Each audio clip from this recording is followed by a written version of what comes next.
Advance happy Christmas. అందరూ సంతోషంగా ఉన్నారా? డిసెంబర్ నెల స్టార్ట్ అయిందంటే క్రిస్మస్ స్టార్ట్ అయిపోయినట్టే. క్రిస్మస్ అనేది ఒక ప్రాంతానికో ఒక గ్రామానికో ఒక చోట ఉన్నటువంటి పండగ కాదు, కానీ యూనివర్సల్ గా ప్రపంచం అంతా జరుపుకునేటువంటి పండుగ క్రిస్మస్ అయింది. ఆమె హల్లెలూయా. అపోస్తలుడైన పౌలు తిమోతికి రాసినటువంటి పత్రిక 1 తిమోతి 1:15 పాపులను రక్షించుటకు క్రీస్తు యేసు లోకమునకు వచ్చింది. పాపులను రక్షించుటకు క్రీస్తు యేసు ఎక్కడికి వచ్చాడంట?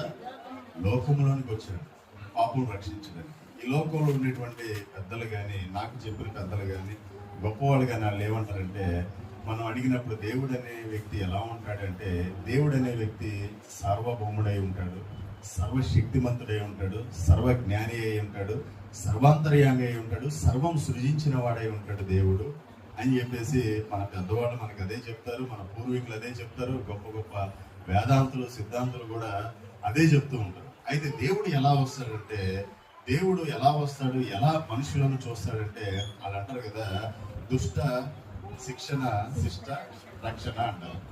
దుష్ట శిక్షణ శిష్ట రక్షణ అంటే దుష్టుణ్ణి, దేవుడు అనేవాడు దుష్టుణ్ణి శిక్షించడానికి వస్తాడు, శిష్టుడను రక్షించడానికి వస్తాడు. శిష్యుడు అంటే నీతిమంతుడు, నీతిమంతులను రక్షించడానికి వస్తాడంట, దుష్టులను సంహరించడానికి వస్తాడు. అదే బైబిల్ గ్రంథం ఏం చెప్తుంది? నీతిమంతుడు ఒక్కడును లేడు, అందరూ పాపము చేసి దేవుడు అనుగ్రహించే మహిమను కోల్పోయారని దేవుని వాక్యం సెలవిస్తూ ఉంది. అయితే ఇక్కడ అంటే నీతిమంతుడు ఒక్కడు లేడు, అందరూ పాపం చేశారంటే అందరూ దుష్టులే కదా. మరి దేవుడు అనేవాడు దుష్టుని చంపుకుంటూ వెళ్ళిపోతుంటే ఇంకా భూమి మీద ఎవరు ఉండరు. కానీ ఈయన ప్రత్యేకంగా ఏం చెప్తుందంటే, పాపులను రక్షించుటకు క్రీస్తు యేసు ఈ లోకానికి వచ్చాడు. యేసు ప్రభు వారు ఈ లోకానికి రావడం వల్ల మనకి మాత్రమే సంతోషం కాదు, ఆ ప్రాంతానికి మాత్రమే సంతోషం కాదు, కానీ ప్రపంచమంతా ఆ యొక్క సందర్భాన్ని సెలబ్రేట్ చేసుకుంటా ఉన్నారు. చంద్రుడి మీద అడుగు పెట్టినటువంటి నీల్ ఆర్మ్స్ట్రాంగ్ అంటారు కదా, ఒక మనిషి చంద్రుడి మీద అడుగు పెట్టడం గొప్ప విషయం కాదు, కానీ ఈ అనంత సృష్టిని, సర్వ సృష్టిని సృజించినటువంటి దేవాది దేవుడు భూమి మీద అడుగు పెట్టడం గొప్ప విషయం. ఆయన స్నేహం ఎవరితో ఉండేదంటే, సుంకరులతో పాపులతో ఆయన స్నేహం చేశాడు. యేసుప్రభు వారి జీవితంలో ఆయన ఒకే ఒకటి అంటాడు, నాలో పాపం ఉందని ఎవడైనా స్థాపించగలడా అంటాడు. హల్లెలూయా. అంటే ఆయన నీతిమంతుడిగా, నిర్దోషిగా, నిష్కల్మషుడిగా ఆయన ఈ లోకంలో జీవించాడు. ఆయన జీవితం అనేకులకు మాదిరికరంగా ఆయన జీవిస్తూ వచ్చాడు. ఆయన యొక్క స్నేహం కూడా ఎవరితో చేశారంటే, పాపులతో, సుంకలతో.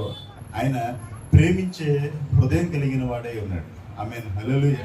ఆయన పాపం చేసిన వారిని ఏం చేశారంటే, నువ్వు పాపం చేసావా అని చెప్పేసి అతను తీసుకెళ్లి అతను శిక్షించలేదు, అతన్ని సంహరించలేదు, కానీ అతను ఏం చేశాడంటే పాపాన్ని ద్వేషించాడు, పాపిని ప్రేమించాడు. దుష్టులను ఏం చేస్తాడు?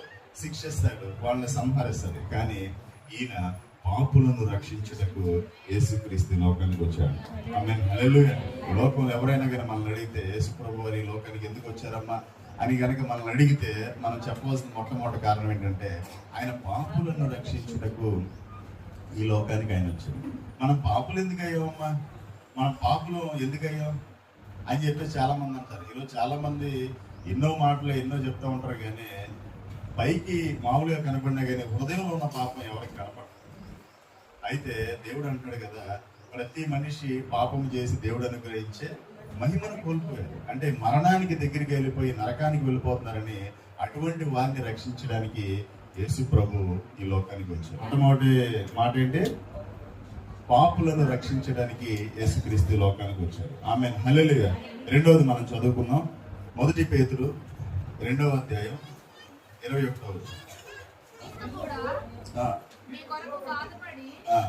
మీరు తన అడుగుజాడలయందు నడుచుకొనున్నట్లు మీకు మాదిరి ఉంచిపోయింది. క్రీస్తు కూడా మీ కొరకు బాధపడి మీరు తన అడుగు జాడలయందు నడుచుకున్నట్లు మీకు మాదిరి ఉంచిపోయింది. యేసుప్రభు వారు ఈ లోకానికి ఎందుకు వచ్చారు?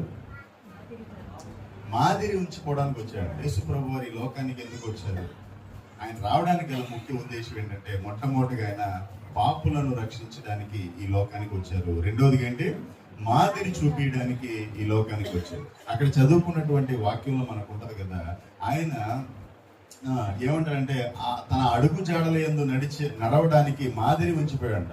యేసు ప్రభు వారు ఈ లోకంలో జీవించినంత కాలము ఆయన ప్రేమను చూపిస్తూ వచ్చాడు. ఆయన కుష్ఠరోగుల మీద తన ప్రేమను చూపించాడు. సుంకరులను, పరిసయ్యులను, విడవబడిన వారిను, మరి గ్రామానికి దూరంగా వెలివేయబడిన వారిని వారి దగ్గరికి వెళ్ళి హత్తుకొని వాళ్ళని ప్రేమించి వాళ్ళని సమాజంలోకి తీసిన వాడే ఉన్నాడు. అంటే దేవుని యొక్క ప్రేమ, దేవుని యొక్క అద్భుతమైనటువంటి త్యాగము.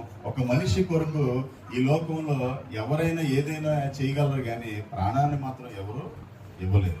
10,000 అప్పు ఇవ్వగలరు, లేదా 1 మైలు దూరం నడవమంటే నడుస్తారేమో, కానీ నా కోసం ప్రాణం ఇవ్వంటే ఎవరైనా ఇస్తారా? ప్రాణం ఎవరు?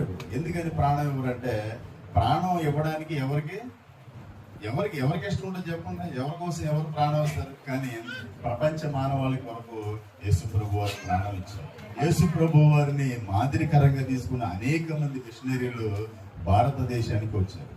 వారిలో తోమా గారు వచ్చి అనేక మందికి సువార్త ప్రకటించారు. మిషనరీగా వచ్చినటువంటి వ్యక్తి విలియం కేరీ భారతదేశానికి వచ్చి అనేకమైనటువంటి గొప్ప గొప్ప పనులు ఆయన చేశారు. ఆయన ఇంగ్లాండ్ దేశంలో ఉండి తన కుటుంబాన్ని చూసుకొని చక్కగా ఆయన తన జీవితాన్ని తను గడపవచ్చు. ఈరోజు ఎవరి కుటుంబంలో సమస్యలు వాళ్ళకు ఉన్నాయి, ఎవరికి ఉన్నటువంటి ఇబ్బందులు వాళ్ళకు ఉన్నాయి. అవన్నీ విడిచిపెట్టేసి దేవుని పని చేయాలి, వేరే దేశం వెళ్ళిపోయి మొత్తం అన్ని వదిలేసి వేరే దేశం వెళ్ళి గొప్ప గొప్ప పనులు చేయాలని ఎవరైనా చేయగలరు? ప్రతి మనిషి ఆలోచన కళ ఏంటి? డబ్బులు సంపాదించాలి, మంచి జాబ్ కొట్టాలి, ఏం చేయాలి? ఒక ఇల్లు కట్టాలి. ఇవన్నీ చేయాలన్నమాట. ఇవన్నీ చేసి మన కుటుంబాన్ని మనం బాగా చూసుకోవాలి, చక్కగా చదివించాలి పిల్లల్ని. కానీ విలియం కేరీకి ఇలాంటి ఆలోచనే లేదండి. విలియం కేరీ యేసు ప్రభు వారిని తన సొంత రక్షకుడు అంగీకరించాడు. యేసు ప్రభు వారు చేసినటువంటి గొప్ప గొప్ప త్యాగాలు, యేసు ప్రభు వారు చేసినటువంటి గొప్ప గొప్ప అద్భుతమైనటువంటి ఆ ప్రేమను రుచి చూచినటువంటి విలియం కేరీ ఇంగ్లాండ్ దేశంలో ఉండలేదు, భారతదేశానికి వచ్చాడు. భారతదేశంలో అనేకమైనటువంటి మూఢాచారాల చేత జనాలు అనేక మంది బలైపోతున్నారని ఆయన ఏం చేశాడంటే సతీ సహగమనాన్ని ఆయన రూపుమాపాడు. సతీ సహగమనం అంటే మనకు అందరూ తెలిసిందే. భర్త చనిపోతే భర్తతో పాటు భార్యని కూడా తగలబెట్టారు. కానీ ఆయన కృషి చేసి పట్టుదలతో కొంతమంది ఫ్రీడమ్ ఫైటర్స్ తో కలిసి ఆ సతీ సహగమనాన్ని ఆయన రూపుమాపాడు. ఆయనకి ఏం పని అండి చెప్పండి? ఆయనకి ఏం పని అసలు? ఇంగ్లాండ్ దేశం నుంచి ఇక్కడికి రావాల్సిన పని ఏంటి? ఇంగ్లాండ్ దేశంలో ఆయనకి మంచి ప్రెస్ ఉంది, చక్కగా ప్రెస్ లో చక్కగా నడిపించుకొని చక్కగా మంచిగా డబ్బులు సంపాదించుకోవచ్చు. కానీ తన జీవితానికి మాదిరి ఎవరు? ఆమేన్, హల్లెలూయా. ఆయన మాదిరి నుంచి వెళ్ళిపోయాడండి. ఈరోజు అనేక మంది మిషనరీలు తమ జీవితాలను కోల్పోయారు. అయ్యా, ఈ లోకంలో చనిపోయిన యొక్క శరీరం కుళ్ళు పట్టిపోయి పురుగులు తినేసే కంటే నరమాంసపు భక్షుల దగ్గరికి వెళ్ళి ఏమవ్వాలంట? నా శరీరం సువార్త చెప్పి నా శరీరం తింటే ఇంకా మంచిది కదయ్యా, అపసాక్షి లేకపోతే ఇంకా మంచిది కదయ్యా. జాన్ జీ పేటన్ నరమాంస భక్షకుల దగ్గరికి వెళ్ళి దేవుని సువార్తను ప్రకటించిన వాడండి. తన జీవితాన్ని తాను త్యాగం చేసుకున్నాడండి. ఆ త్యాగపూరితమైనటువంటి మనసు ఎక్కడి నుంచి వచ్చింది? యేసు ప్రభు వారిలో నుంచి వచ్చింది. ఈ రోజు అనేక మంది గొప్ప గొప్ప త్యాగమూర్తులు ఎవరి ఇన్స్పిరేషన్ తో వచ్చారంటే యేసు ప్రభు వారి ఇన్స్పిరేషన్ తో వచ్చారు. ఆ యేసు ప్రభు వారు రావడానికి అలా ముఖ్యమైనటువంటి ఉద్దేశం ఏంటి? మాదిరి ఉంచడానికి. దేశంలో, ప్రపంచంలో మనుషులకు ప్రేమ లేదు, నీతి లేదు, యథార్థత లేదు, వాళ్ళకి పరిశుద్ధత లేదని పైనుండి ఆయన బోర పెట్టుకొని మైకి పెట్టుకొని చెప్తే ఎవరైనా వింటారా? ఎవరైనా పైనుండి ఆయన ఒక అదృశ్య రూపం వేసుకొని ఒక వెలుగుగా వచ్చేసి నేనే దేవుడిని నమ్మండి అంటే నమ్ముతారా? నమ్మరు. లేదా ఒక కుక్కగానో నక్కగానో ఒక జంతువుగానో ఈ లోకానికి వచ్చి నేనే దేవుడిని అంటే నమ్ముతారా? నమ్మరు. ఎందుకని నమ్మరంటే ఈ మనుషులకు తెలియాలి అంటే, ఈ మనుషులకు ప్రేమ తత్వాన్ని నేర్పించాలి అంటే, ఒక మాదిరి చూపించాలంటే నేను కూడా మనిషిలాగే రావాలి. ఒక చీమల్ని, అయ్యా మా బుడ్డోడికి చీమలంటే ఇష్టం, బాగా వాటికి పంచదార తీసుకుని వెళ్తున్నాడు. వాళ్ళ మమ్మీ చూసి, అరే ఏంట్రా ఇంట్లో ఉన్న పంచదార అంతా చీమలకి వేసేస్తామంటే, మమ్మీ వద్దు మమ్మీ, వాటిని చంపకు, అవి చక్కగా లైన్ గా చీమలు పంచదార ముక్కలను తీసుకుని వెళ్తా ఉన్నాయి, నువ్వు వాటిని చంపమాగని చెప్పేసి అన్నాడు. అంటే సరే ఇలా తోలేసింది, వెళ్ళిపోయింది, తుడిచేస్తే మళ్ళీ తర్వాత రెండో రోజు పంచదార వేసి ఎదురు చూస్తున్నాడు, ఎప్పుడు వస్తాయా ఈ చేమలు చూద్దామని చెప్పి చూస్తుంటే వాళ్ళ మమ్మీ అనుకుంటుంటే విన్నాడు, ఈ రోజు ఎలాగైనా పంచదార వేస్తాడు, చేమలు వస్తాయి వాటిని అన్నింటిని చంపేద్దాం అని వాళ్ళ మమ్మీ అనుకుంటుంటే విన్నాడు. విని ఎలాగైనా కానీ వాటికి నేను చెప్పాలి. ఏం చెప్పాలి? మా మమ్మీ చంపేస్తుంది రోయ్, రే మీరు పంచదార తినద్దు రోయ్, మీరు తిన్నారంటే చచ్చిపోతారు రే, మీరు ఎట్టోగట్టు ఎస్కేప్ అయిపోండి రాయ్ అని వాళ్ళకి ఇన్ఫర్మేషన్ ఇవ్వాలంటే ఏం చేయాలి? తనలో వచ్చి మొట్టమొదటి ఆలోచన ఏంటంటే, నేను చీమలాగా అయిపోతే బాగుండదు కదా, చీమలు చంపకుండా ఉండాలంటే తను అనుకుంటున్నాడు కదా, నేను ఒక చీమలాగా అయిపోతే, నేను చీమలాగా వెళ్ళిపోతే చిచ్చి చిచ్చి చీమ చీమ నువ్వు మా మమ్మీ చంపేస్తుంది, మీరు వెళ్ళిపోండి అని చెప్తే అవి సేఫ్ అయిపోతాయి కదా. అందుకని యేసు ప్రభు వారు కూడా నేను ఏదో పెద్ద రూపం వేసుకొని ఏదో గంభీరంగా వచ్చేసి ఇగో నేనే దేవుడిని నాకు మొక్కండి అని చెప్పేసి ఆయన సేవ చేయించుకోవడానికి రాలా, ఆయన సేవ చేయడానికి వచ్చాడు. పేతురు పాదాలు పట్టుకున్నాడు అండి, పేతురు పాదాలు పట్టుకొని కడిగాడు. పేతురు ఎలాంటి వాడు? మత్స్యకారుడు, చేపలు పట్టుకునే వ్యక్తి. చేపలు పట్టుకునే వాళ్ళ దగ్గరికి మీరు వెళ్తే ఆ చేపల మడుగుల్లో ఆ బురదల్లో దిగినప్పుడు కాళ్ళన్నీ మురికిగా ఉంటాయి, బట్టలన్నీ వాసన వస్తూ ఉంటాయి, చెమట వాసన కాదు చేపల వాసన వస్తూ ఉంటుంది, భయంకరమైన వ్యక్తి. కానీ వాళ్ళ దగ్గరికి వెళ్ళి హత్తుకున్నాడు యేసు. ఆమె హల్లెలూయా. వాళ్ళ పాదాలు పట్టుకొని కడిగాడు. అదండి క్రీస్తు ప్రేమతత్వం అంటే, అదండి దేవుని యొక్క గొప్ప తత్వం అంటే. దేవుడికి ఇలాంటి క్వాలిటీ ఉండాలి, దేవుడికి ఇలాంటి క్వాలిటీ ఉండాలి. దేవుడు అంటే ఎలా ఉండాలి? సప్ప నరుక్కుంటే వెళ్ళిపోవాలండి. కానీ యేసు ప్రభు వారు ఇది నేర్పల, ప్రపంచానికి ఏమి నేర్పంటే ప్రేమతత్వాన్ని నేర్పించాడు. ఆమె హల్లెలూయా. ఆయన అంటున్నాడు కదా, నేను మాదిరి చూపించడానికి వచ్చాను. పేతురు అంటున్నాడు కదా, అదే పేతురు, పామరుడైనటువంటి అదే పేతురు క్రీస్తు జ్ఞానాన్ని పొందుకున్న అదే పేతురు తన పత్రికలో 2వ అధ్యాయం 21వ వచనంలో అంటున్నాడు కదా, ఆయన అడుగు జాడల యందు మనం కూడా నడుచుకోవాలని, ఆయన వలె మనం జీవించాలని మనకి మాదిరి ఉంచిపోయాడు. ఆయన ఏం ఉంచిపోయాడు? మాదిరి ఉంచిపోయాడు. ఈరోజు మనకి క్రైస్తవులు అనేటువంటి పేరు ఎందుకు వస్తుందంటే, మనం క్రీస్తును అనుసరించే వాళ్ళం కాబట్టి మనకి క్రైస్తవులు అనే పేరు వస్తుంది. మనం ఎప్పుడైనా తగ్గించుకున్నామా?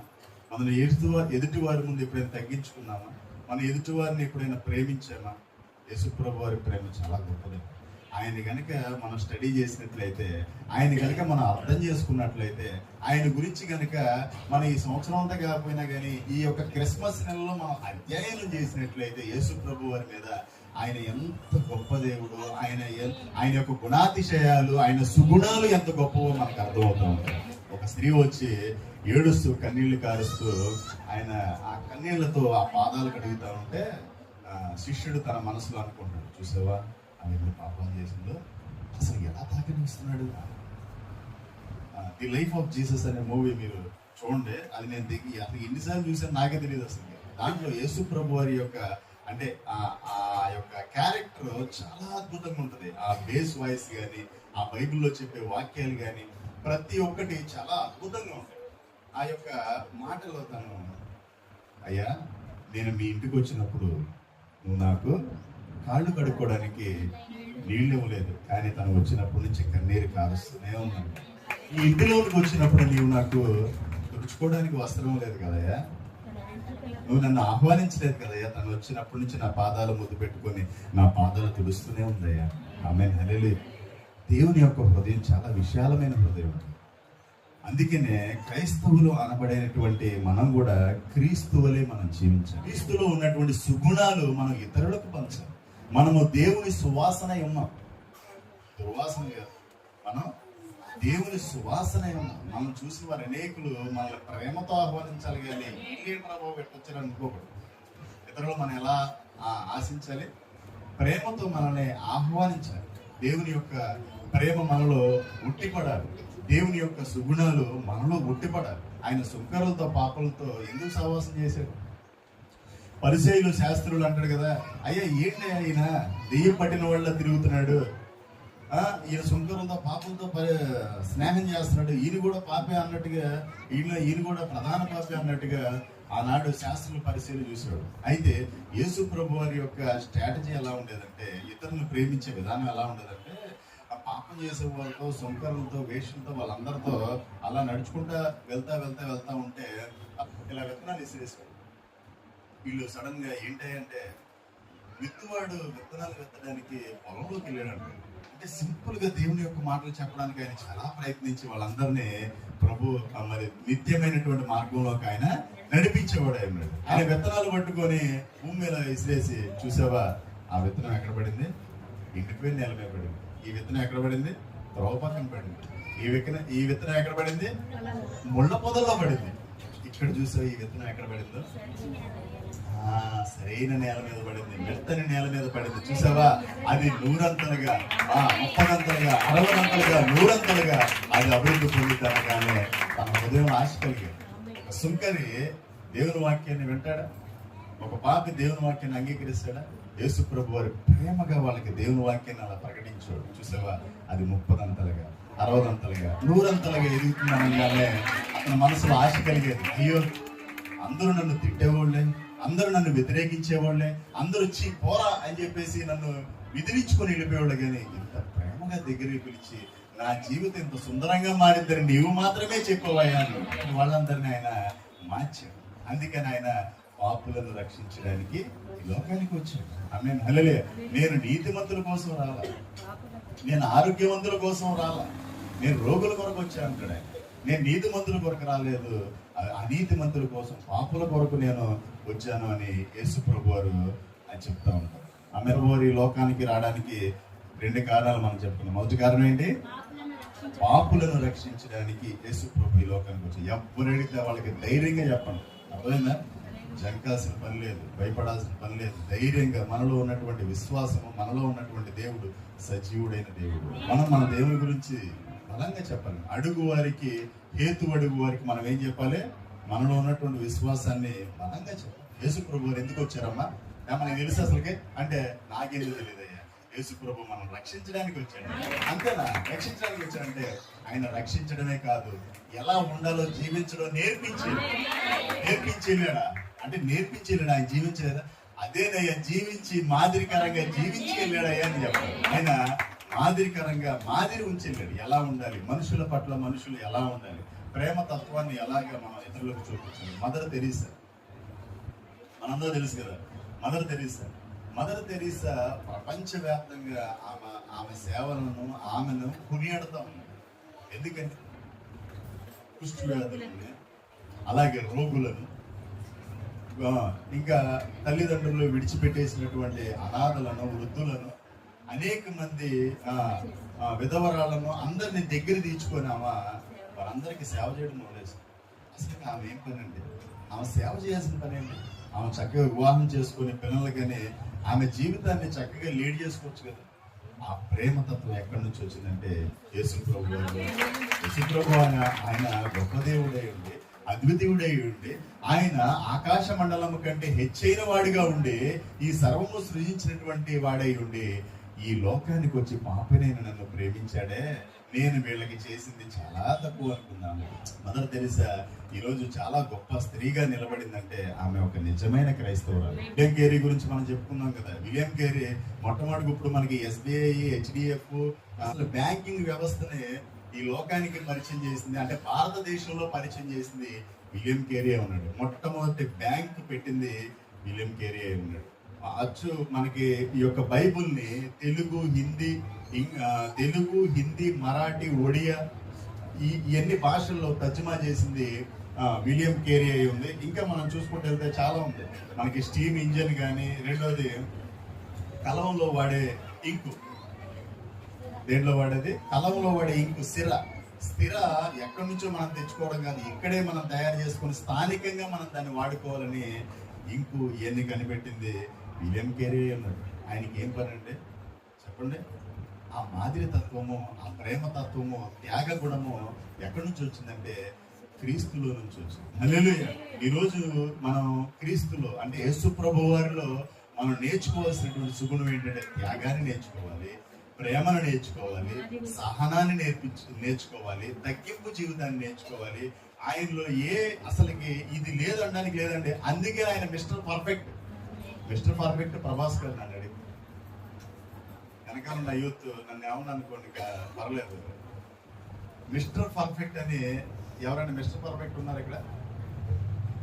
ఆయనే అన్నాడు, ఎవరు లేరయ్యా మిస్టర్ పర్ఫెక్ట్ అన్నాడు. మిస్టర్ పర్ఫెక్ట్ అని ఎవరికైనా పేరు పెట్టాలంటే అది యేసు ప్రభు. నాకు నచ్చిన హీరో యేసు ప్రభు కాబట్టి ఆయనకే నేను పెట్టుకున్నాను. ఎందుకంటే ఆయనే మిస్టర్ పర్ఫెక్ట్. ఆయనే అన్నాడు, నాలో పాపం ఉందని ఎవడైనా స్థాపించగలరా. ఓపెన్ స్టేట్మెంట్ ఆయన ఇచ్చినటువంటి గొప్ప దేవుడే. ఈరోజు మనం కూడా ఓపెన్ స్టేట్మెంట్ ఇవ్వాలి. ఓపెన్ స్టేట్మెంట్ గా మనం సమాజంలో రోడ్డు మేనేజర్ ఇదిగో నన్ను నాలో ఉందా స్థాపించిన ఇదిగా మనం ప్రేమతత్వాన్ని చూపించాలి. యేసు ప్రభు వారు నడిచినటువంటి బాటల్లో మనం నడవాలి. ఆయన ప్రేమను ఇతరులకు మనం చూపించేవారిగా ఉండాలి. అలా చూసిన వాళ్ళు అమ్మ చక్కగా అమ్మ నీలో ఉన్నటువంటి తత్వాన్ని చూస్తే అమ్మ యేసు ప్రభు అనే దిగొచ్చినట్టు ఉందమ్మా అన్నారు. ఇంకొక మాట, మాదిరికరమైన జీవితంలో మనం చూసినట్లయితే ఇంకొక వ్యక్తి గ్రాహం స్టెయిన్ అతని కుటుంబాన్ని, తన భార్యను తప్పించి మొత్తం కుటుంబాన్ని అంతటి మనకు తెలిసింది. ఒక కారులో పెట్టేసి మొత్తం బంధించేసి మొత్తం దుండగులు వచ్చేసి మొత్తం కాల్ చేసిన తర్వాత తన భార్య ఒకే మాట అంటది కదా, అయ్యా యేసు ప్రభు వారికి క్షమించినట్టుగా నేను కూడా వారిని క్షమించేస్తున్నా. ఈరోజు మనం కూడా క్షమించే మనసు కలిగి ఉండాలి. ఈ రోజు నుంచి ఈ క్రిస్మస్ నెలలో ఒక లిస్ట్ రాసుకోండి. ఎవరి మీద పగ ఉంటే కనుక వాళ్ళ పేరు రాసుకోండి. వీళ్ళు ఎవరైనా కొట్టారా వాళ్ళ పేరు రాసుకోండి, ఎవరైనా తిట్టారా వాళ్ళ పేరు రాసుకోండి. ఎవరన్నా ఇచ్చింది మళ్ళీ ఇవ్వలేదా, అదే గ్లాసు చెంబు ఉంటాయి కదా, అప్పుడప్పుడు బూందీ వేసి ఇవి ఉంటాయి కదా, అవన్నీ రాసుకోండి. ఒకసారి రాసుకొని ఈ క్రిస్మస్ నెలలో అయ్యా ఈ లోకానికి నువ్వు వచ్చావు కాబట్టి క్రిస్మస్ సందర్భంగా నేను అందరిని క్షమించేస్తున్నాను అయ్యా. ఈ క్రిస్మస్ సందర్భంగా అందరికి క్షమించేస్తున్నాను అయ్యా. అగో అందరి ముందు నువ్వు ఆ వ్యక్తి నన్ను అందగాబట్టి ఈ రోజు నుంచి క్షమించేస్తున్నాను అయ్యా. నేను ప్రేమగా మాట్లాడుతున్నాను. తగ్గండి, మీరే తగ్గండి. లోకం తగ్గేదేలే అంటుంది, కానీ దేవుడు తగ్గాలమ్మా అన్నాను. హల్లెలూయా. ఆయన తగ్గింపు నేర్పించాడు. మొట్టమొదటిగా మనిషిని గెలవాలంటే మనలో ఉండాల్సింది రోషం, కోపం కాదు. మనలో ఉండాల్సింది తగ్గింపు తత్వం, ప్రేమతత్వం ఉండాలి.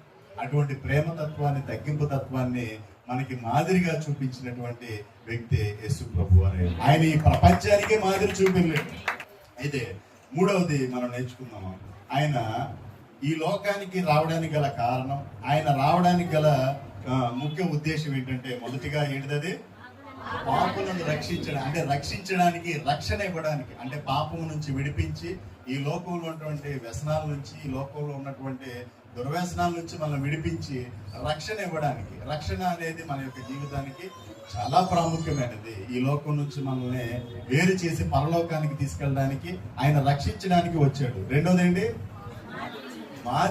మాదిరి చూపించడానికి. యేసు ప్రభు వారు ఎలా మనం జీవించారు ఏంటనేది ఆయన మాదిరి చూపించడానికి వచ్చాడు. మూడవదిగా నిత్య జీవం ఇవ్వడానికి వచ్చాడు. అంటే రక్షించేది, మాదిరి చూపించేది, ఈ రెండు చేసేది దేనికోసం అంటే నిత్య జీవం. మనం జీవించినంత కాలము దేవుణ్ణి నమ్ముకొని బాప్తిసం తీసుకొని పరిశుద్ధంగా జీవించి ప్రతిదినము ప్రతి ఆదివారం ప్రభు సన్నిధిలో కనబడి బలలో చేపెట్టి రక్షణ పొంది మారు మనసు పొంది ఇవన్నీ చేసింది దేనికంటే నిత్య జీవానికి వెళ్ళడానికి, పరలోక రాజ్యం చేరడానికి. అంటే మనకు ఒక నిరీక్షణ ఉంది. ఏంటా నిరీక్షణ అంటే, మనం క్రీస్తును చూస్తాము, మనం యేసయ్యను చూస్తాం అనేటువంటి గొప్ప నిరీక్షణ మనకుంది. అంటే మనం రక్షింపబడినప్పుడు, మారు మనసు పొందినప్పుడు, అలాగే మాదిరికరంగా దేవుణ్ణి ఎలా అయితే నడిచాడో, యేసుప్రభు వారు ఎలా అయితే ఉన్నారో అలాగే మనం ఈ లోకంలో మనం జీవించినప్పుడు, మాదిరికరంగా అనేకులకు ఆశీర్వాదకరంగా మనం జీవించినప్పుడు యేసుప్రభు వారు మనకి ఏమిస్తారు, నిత్య జీవాన్ని ఇస్తారు. అందుకని ఆయన అంటాడు కదా, నేనే మార్గము, నేనే సత్యము, నేనే జీవం, ఎవడైనా నా ద్వారానే తండ్రి వద్దకు వెళ్ళాలి. అంటే పరలోకానికి వెళ్ళాలంటే ఎవరి ద్వారా వెళ్ళాలి, యేసు ప్రభు ద్వారా వెళ్ళాలి. ఆయనే అంటున్నాడు, నేనే మార్గమును, నేనే సత్యమును, నేనే జీవము. యోహాను సువార్త 3:14 అరణ్యంలో మోషే సర్పమును ఎలాగ ఎత్తెనో అలాగే విశ్వసించు ప్రతివాడును నశింపక ఆయన ద్వారా నిత్య జీవం పొందినట్లు మనుష్య కుమారుడు ఎత్తబడెను. మోషే కాలంలో మనుషులందరూ పాము కాటికి చనిపోతున్నారు.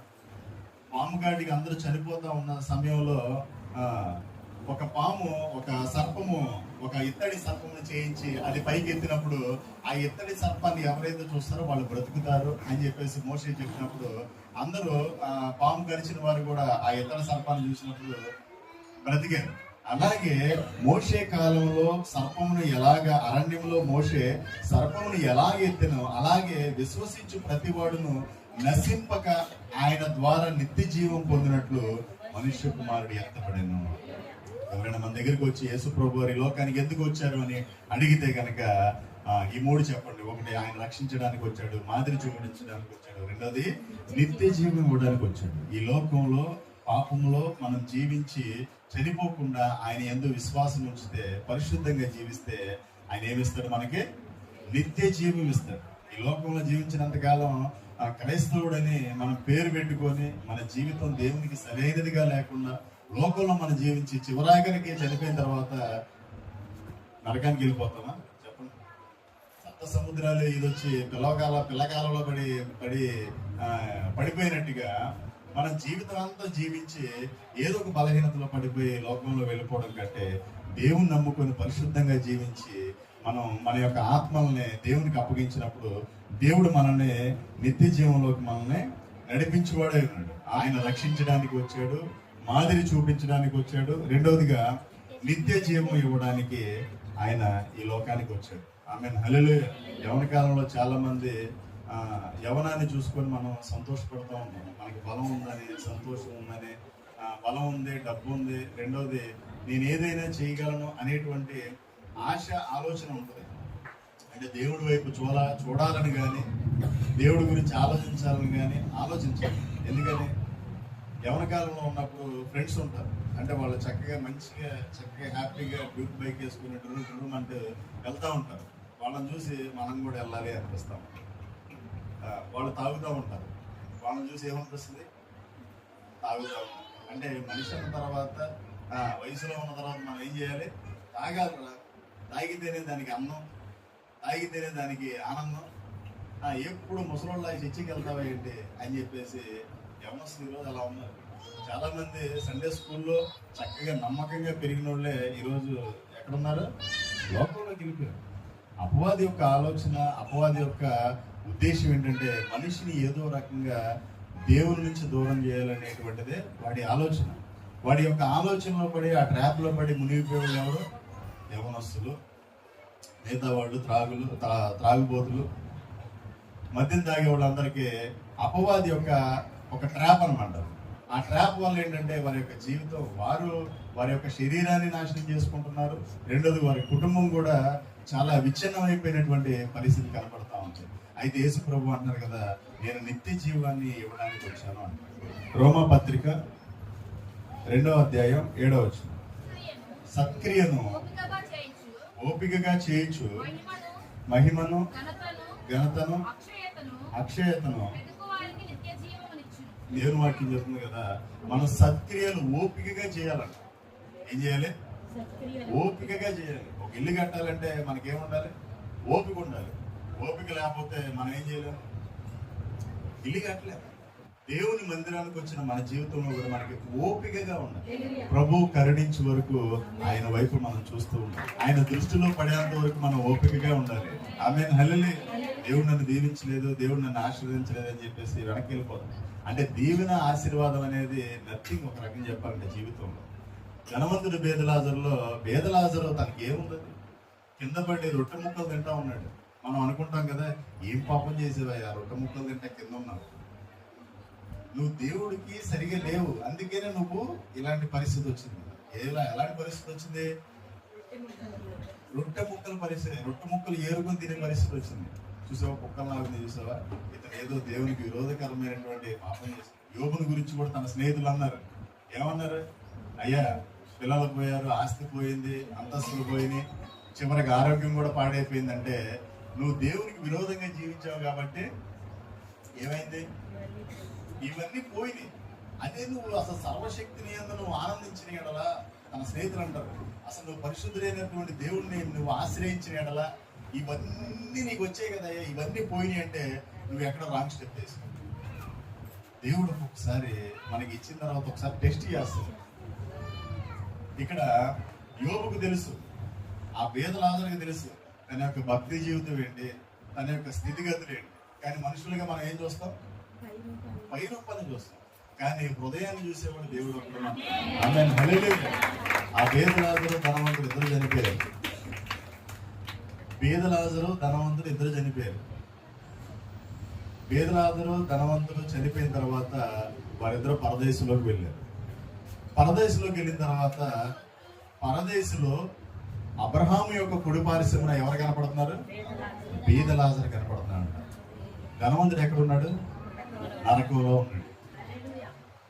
అప్పుడు ధనవంతుడు అనుకున్నాడు కదా, నా దగ్గర చాలా బంగారం ఉంది, చాలా డబ్బు ఉంది, ఇలా చిటికి వేసి రమ్మంటే అనేక మంది నా దగ్గరికి వచ్చేవాళ్ళు ఉన్నారు, నేను చేయనిది లేదు, నేను ఇవ్వనిది లేదు, నేను ఎన్నో గొప్ప గొప్ప చేశాను, నేను ఖచ్చితంగా పరలోకంలో ఉంటాను అని అనుకున్నాడు. ఎవరు?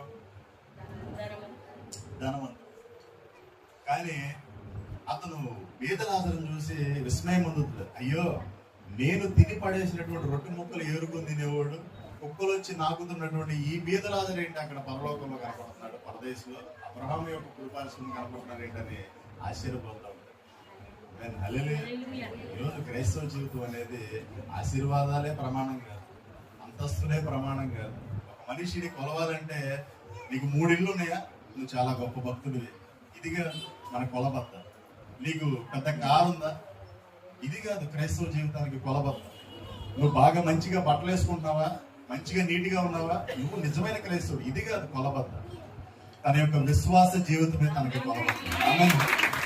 ఎవరైనా కానీ బైబిల్ దగ్గర రావాల్సింది. మనల్ని మనకి కొలబద్ద ఏంటంటే, మన కొలమానం ఏంటంటే బైబిలే. మనం కొలుచుకోవాలంటే ఈ లోకంలో ఉన్నటువంటి ఆస్తులు అంతస్తులు కాదు, మన యొక్క వ్యక్తిత్వం, మన యొక్క పరిశుద్ధత, యేసు ప్రభు వారు నడిపించినటువంటి ఆ మాదిరికరమైనటువంటి జీవితం ఏమది. ఆమేన్, హల్లెలూయా. మనిషి జీవితం ఇవ్వండి, నిత్య జీవానికి నడిపించే ఏంటంటే సత్క్రియలు మనం ఓపికగా చేయాలి. ఎలా చేయాలి? ఓపికగా చేయాలి. ఓపిక లేకపోతే మనం ఏం చేయలేం. ఓపిక చేయాలంటే బలం కాదు అడిగారు. యేసు ప్రభు వారు అంటే నీ ఓపిక లేదా, ఓపిక తెచ్చుకో. ఈ ఓపిక కాదు, ఓపిక అంటే సహనంతో కూడి. మనం ఓపికతో సత్క్రియలు చేసినప్పుడు మన యొక్క జీవితాన్ని మనం ఒక బిల్డింగ్ వలె ఆ ఫౌండేషన్ అనేది మనం గట్టిగా వేసుకున్నప్పుడు, ఒకదాని మీద ఒకటి పేర్చుకున్నప్పుడు, మన యొక్క విశ్వాస జీవితాన్ని బలంగా ఒక బండ మీద నిర్మించుకున్నప్పుడు, అప్పుడు దేవుడు మనకి నిత్య జీవానికి అర్హులుగా చేస్తాడు. ఆమేన్, హల్లెలూయా. పేదలాజరు రొట్టె ముక్కలు తినొచ్చు, కింద పడిపోయిన ముక్కలు తినొచ్చు, కుక్కలు వచ్చి తన నాకొచ్చు, కానీ తన యొక్క విశ్వాస జీవితాన్ని పోగొట్టుకోడు. తన పాపం చేయలేదు. కానీ ఇక్కడ ధనవంతుడు అంటున్నాడు కదా, అయ్యా నేను పడుతున్నటువంటి వేదన చాలా భయంకరమైందయ్యా, ఈ అగ్నిగుండంలో నేను వేదన పడలేకపోతున్నానయ్యా, అయ్యా నా గొంతు ఎండిపోతుందయ్యా. ఆ పేదలాజరు వచ్చి ఆ చిటికెని వేలుతో ఆ యొక్క ఒక వాటర్ చుక్క నాలుక మీద అయ్యా అని చెప్పేసి అల్లాడిపోతున్నాడు. అయ్యా రావడానికి కుదరదయ్యా అని చెప్పేసి అంటే, అయ్యా నన్ను ఒక్కసారి భూమి మీద పంపించయ్యా, నా యొక్క సహోదరులు ఉన్నారు, నా కుటుంబం వారు ఉన్నారు, ఇక్కడ పరలోకం నరకం అనే 2 ఉన్నాయి. నీతిగా జీవించిన వారిని, యేసు ప్రభు వారిని సొంత రక్షకుడిగా అంగీకరించి మారు మనసు పొంది బాప్తిజం పొందుకున్న వారు పరలోకానికి వెళ్తారు. నమ్మని వారికి శిక్ష విధింపబడుతుందని నాకు తెలియదయ్యా, కింద పంపించాయా వాళ్ళకి నేను చెప్పొస్తున్నానంటే, మనిషికి ముందే నువ్వు చనిపోయిన తర్వాత పైకి వచ్చా, ఇంకా కిందకి వెళ్ళడానికి లేదు. అందుకని ఈరోజు మనం చెప్పవలసిన వాళ్ళకి సమయం వచ్చినప్పుడు, దేవుడు సమయం అనుగ్రహించినప్పుడు, యేసు ప్రభు వారి గొప్ప దేవుడు అమ్మా, ఆయన నమ్ముకుంటే ఆయన పరలోకం ఇస్తాడమ్మా. ఆమేన్, హల్లెలూయా. 2 మాటలు చెప్పారు, అంతే వింటారు. అంతేగాని ఎవరిని ఫోర్స్ చేయకూడదు, ఎవరిని బలవంతం చేయకూడదు. అమ్మ నువ్వు రావాల్సిన చర్చి, అమ్మ నువ్వు దేవుడు నమ్ముకో. యేసు ప్రభు వారు ఎక్కడ బలవంతం పెట్టాల, ఆయన ప్రసంగిస్తా ఉన్నప్పుడు ఆ ప్రసంగం మీద అనేక మంది పరిగెత్తుకుంటూ వచ్చాడు. ఆమేన్, హల్లెలూయా. ఎంత సద్గుణశీలుడు, ఎంత గుణవంతుడు, ఎంత ఉన్నతమైనటువంటి హృదయశీలుడు అని చెప్పేసి అనేక మంది ఆయన ప్రేమించి, ఆయన మాటలు విని కరుణా హృదయుడు అని చెప్పేసి ఆయన దగ్గరకు వచ్చి అనేక మంది ప్రేమించి ఆయన దగ్గరకు వచ్చారు. జక్కయ్య మారాడు, ట్యాక్స్ కలెక్టర్ జక్కయ్య మారాడు. సీమోను పేతురు, ఆయన ఒక చేపలు పట్టుకునే ఆయన మారాడు. ఇలాగా చాలా మంది శిష్యులు అనేక మంది ఆయనతో చేరారు. ఈరోజు మన యొక్క సత్క్రియలు, మన యొక్క క్రియలు, మనం ఏది చేసినా కానీ ఇదిగో ఇది గొప్ప పని, నేను చాలా గొప్పవాడు అంటే, మన క్రియలన్నీ, మన నీతి క్రియలన్నీ దేవుని ముందు ఎలాంటి అంట, మురికి గుడ్డలు అంట. మన క్రియలన్నీ ఎలా అంటే మురికి గుడ్డలు అంట. ఆయన ఏమంటాడంటే, మన యొక్క క్రియలు ఎలా ఉండాలంటే సత్క్రియలే ఉండాలి.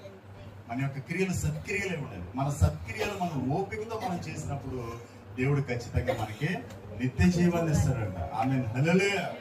దేవుని సన్నిధిలో మనం చక్కగా ఉపవాస ప్రార్థనలు జరుగుతూ ఉంటాయి. ఈ ఉపవాస ప్రార్థనలో మన యొక్క జీవితాలను మనం పరిశీలించుకొని ప్రభు, నా కుటుంబం ఏంటయ్యా, మేమేంటయ్యా, మా పిల్లలు ఏంటయ్యా, మేము ఎలా జీవించాలయ్యా, అయ్యా రథ సారథివై ఉండి మమ్మల్ని నడిపించేయ్యా అని ప్రార్థించాలి.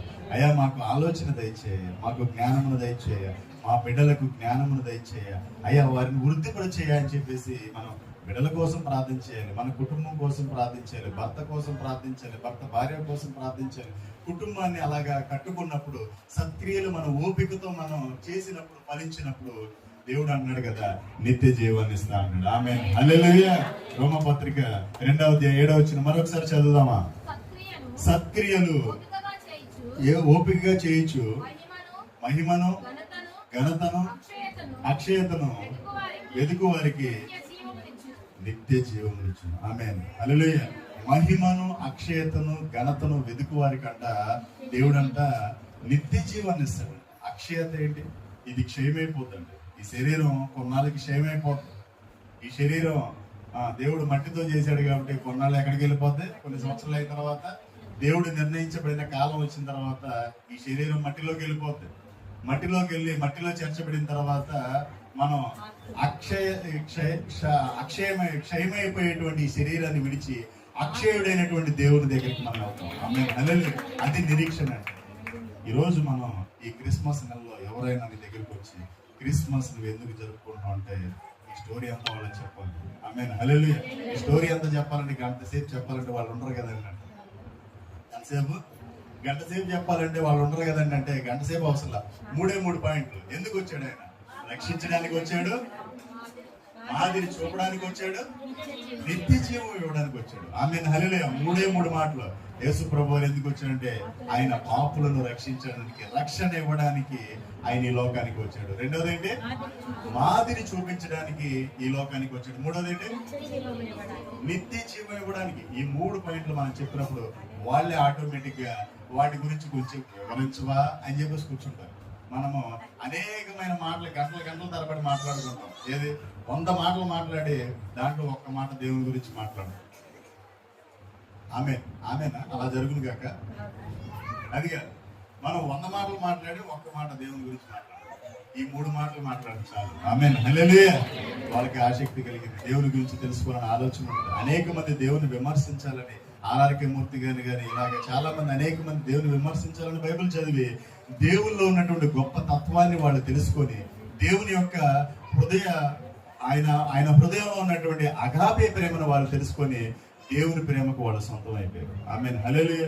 దేవుని గురించి ఇతరులకు మనం చెప్దాం. ఈ యొక్క క్రిస్మస్ నెలలో అనేక మందికి దేవుని గురించి చెబుదాము, దేవుని పరిచయం చేద్దాము. అలాగే అందరికీ హ్యాపీ క్రిస్మస్. అందరి తలలో వంచని ప్రార్థన చేసుకుంటాం. హల్లెలూయా. దేవునికి మహిమ కలుగును గాక. హల్లెలూయా. దేవానికి స్తోత్రం నాయన. విన్న వాక్యం నాయన హృదయంలో భద్రపరచండి ప్రభువా. మీ సన్నిధి తోడుగా ఉంచండి అయ్యా. ఈ క్రిస్మస్ నెలలో అయ్యా నేను గురించి నాయన తెలియజేసినప్పుడు అయ్యా మరి నాయన అనేక మంది నాయన సందిగ్ధంలో అయ్యా అనేకమైనటువంటి నాయన మరి నాకు తెలుసుకోవాలని ఆసక్తితో అనేక మంది ఉన్నారు ప్రభావ.